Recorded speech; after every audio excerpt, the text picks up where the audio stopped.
మే 1999 ప్రపంచం మొత్తం ఒక విషయం నమ్ముతుంది. ఇండియా పాకిస్తాన్ మధ్య ఫైనలీ పీస్ స్టార్ట్ అవుతుంది అని. ప్రైమ్ మినిస్టర్ అటల్ బిహారీ వాజ్పేయి గారు ఢిల్లీ నుండి డైరెక్ట్ గా బస్ లో లాహోర్ వెళ్లారు. అది ఒక ఆర్డినరీ ఫారెన్ విజిట్ కాదు, హిస్టరీ క్రియేట్ చేయడానికి వెళ్లిన పీస్ జర్నీ. ఇండియా పాకిస్తాన్ మధ్య డికేట్స్ గా ఉన్న వైరాన్ని తగ్గించి ఒక కొత్త చాప్టర్ స్టార్ట్ చేద్దామని పాకిస్తాన్ ప్రైమ్ మినిస్టర్ నవాజ్ షరీఫ్ తో కలిసి లాహోర్ డిక్లరేషన్ మీద సైన్ చేశారు. ఆ విజువల్స్ చూసి ప్రపంచం మొత్తం ఒక మాటనే అనుకుంది, maybe South Asia finally found piece.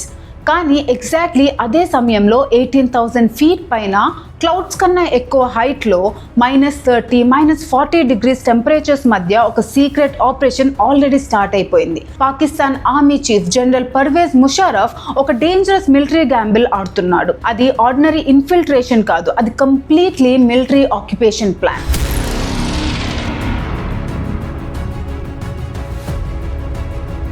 Pakistan కి క్లియర్ గా తెలుసు, ఓపెన్ గా బార్డర్ క్రాస్ చేసి అటాక్ చేస్తే ఇంటర్నేషనల్ ప్రెషర్ ఇమీడియట్ గా వస్తుంది అని. కాబట్టి అఫీషియల్ వార్ డిక్లేర్ చేయలేదు. Instead northern light infantry soldiers ని మిలిటెంట్స్ లాగా డిస్గైజ్ చేసి సైలెంట్ గా లైన్ ఆఫ్ కంట్రోల్ క్రాస్ చేయించారు.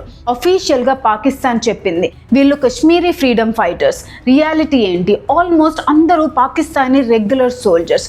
వాళ్ళ ఆబ్జెక్టివ్ సింపుల్, ఇండియన్ ఆర్మీకి తెలియకుండా హై మౌంటైన్ పీక్స్ అన్ని క్యాప్చర్ చేయడం.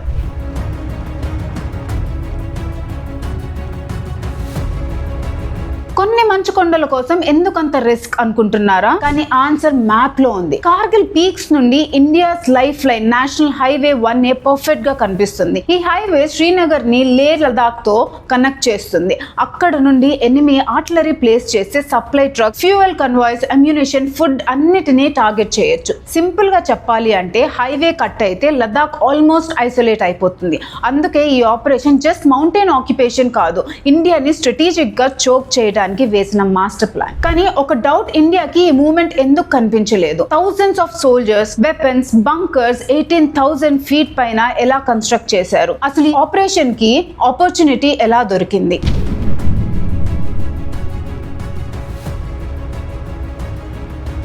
1999 కి ముందు కార్గిల్ సెక్టర్ లో ఒక అన్రిటన్ మిలిటరీ ప్రాక్టీస్ ఉండేది. అది అఫీషియల్ అగ్రిమెంట్ కాదు, పేపర్ మీద రాసిన రూల్ కాదు, కానీ రెండు దేశాల ఆర్మీస్ ఫాలో చేసే ఒక సైలెంట్ అండర్స్టాండింగ్. ప్రతి సంవత్సరం వింటర్ స్టార్ట్ అయ్యాక 18,000 to 20,000 feet హైట్ లో టెంపరేచర్స్ -40, -50 degrees వరకు పడిపోతాయి. అక్కడ ఆక్సిజన్ ఆల్మోస్ట్ సగం కంటే తక్కువ. Snow storms, avalanches, Frost byte, ఒక బుల్లెట్ కన్నా ముందు నేచరే సోల్జర్ ని చంపగలిగే పరిస్థితి. అందుకే వింటర్ మంత్స్ లో ఇండియా, పాకిస్తాన్ రెండు ఆర్మీస్ హైయెస్ట్ ఫార్వర్డ్ పోస్ట్ ని టెంపరీగా వెకేట్ చేసి లోవర్ క్యాంప్స్ కి మూవ్ అయ్యేవి. స్ప్రింగ్ వచ్చాక మళ్ళీ రెస్పెక్టివ్ పోస్ట్ లోకి రిటర్న్ అవ్వేవి. ఇయర్స్ గా ఈ సిస్టమ్ పీస్ఫుల్ గా నడుస్తూనే ఉంది. కానీ 1998 వింటర్ లో Pakistan army chief general Parvez Musharraf ఒక క్వశ్చన్ అడిగాడు, ఇండియా ఈ పోస్ట్ ని ఖాళీ చేస్తే మనం ముందు ఆక్యుపై చేస్తే ఎలా ఉంటుంది అని. అదే క్వశ్చన్ కార్గిల్ వార్ కి బిగినింగ్ అయ్యింది.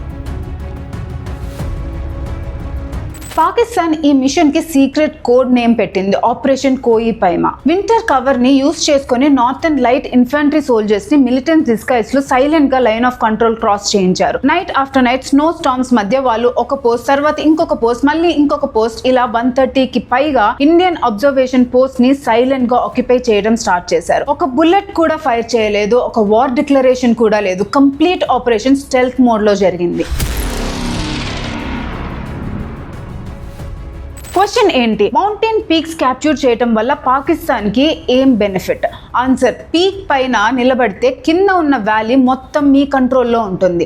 పాకిస్తాన్ క్యాప్చర్ చేసిన పీక్స్ నుండి India's most important road national highway 1A clear గా కనిపిస్తుంది. ఈ హైవే శ్రీనగర్ ని డ్రాస్, కార్గిల్, లేతో కనెక్ట్ చేస్తుంది. మన ఆర్మీకి ఫ్యూయల్, ఫుడ్, వెపన్స్, రీఎన్ఫోర్స్మెంట్ అన్ని ఈ ఒక్క రోడ్ మీదనే డిపెండ్ అయ్యి ఉన్నాయి. పాకిస్తాన్ ఆర్టిలరీ అక్కడ డిప్లాయ్ చేస్తే హైవేని ఎనీ టైం షెల్ చేయొచ్చు, సప్లై కాన్వాయ్స్ ని డిస్ట్రాయ్ చేయొచ్చు. సింపుల్ గా చెప్పాలి అంటే లదాఖ్ ని మిగతా ఇండియా నుండి ఐసోలేట్ చేయొచ్చు. అదే పాకిస్తాన్ మాస్టర్ ప్లాన్. వాళ్ళ ఆబ్జెక్టివ్ మౌంటైన్ క్యాప్చర్ చేయడం కాదు, ఎంటైర్ లదాఖ్ ని చోక్ చేయడం. ఈ ఆపరేషన్ అంతా జరుగుతున్నా ఇండియాకి కంప్లీట్ పిక్చర్ ఇంకా తెలియలేదు. మిలిటరీ హెడ్ క్వార్టర్స్ కి కొన్ని అన్యూజువల్ ఇంటెలిజెన్స్ రిపోర్ట్స్ వచ్చినా అవి రొటీన్ ఇన్ఫిల్ట్రేషన్ అనుకున్నారు. ఎవరికీ తెలియదు thousands of enemy soldiers already మన పీక్స్ పైన బంకర్స్ కన్స్ట్రక్ట్ చేస్తున్నారని. కానీ హిస్టరీని మార్చేసే ఇన్ఫర్మేషన్ ఆర్మీ ఇంటెలిజెన్స్ నుండి కాదు, శాటిలైట్ నుండి కాదు, ఒక ఆర్డినరీ షెఫర్డ్ దగ్గర నుండి వచ్చింది. అసలు కార్గిల్ కార్గిల్ వార్ ని మిలిటరీ హిస్టోరియన్స్ ఎందుకు one of the toughest mountain wars in modern history అని పిలుస్తారో ఇప్పుడు అర్థమవుతుంది. మనం ఒక విషయం గుర్తుపెట్టుకోవాలి, ఈ యుద్ధం నార్మల్ బ్యాటిల్ ఫీల్డ్ లో జరగలేదు. రోడ్స్ లేవు, బంకర్స్ లేవు, ఫారెస్ట్ లేవు, హైడ్ అవ్వడానికి ఒక్క ప్లేస్ కూడా లేదు.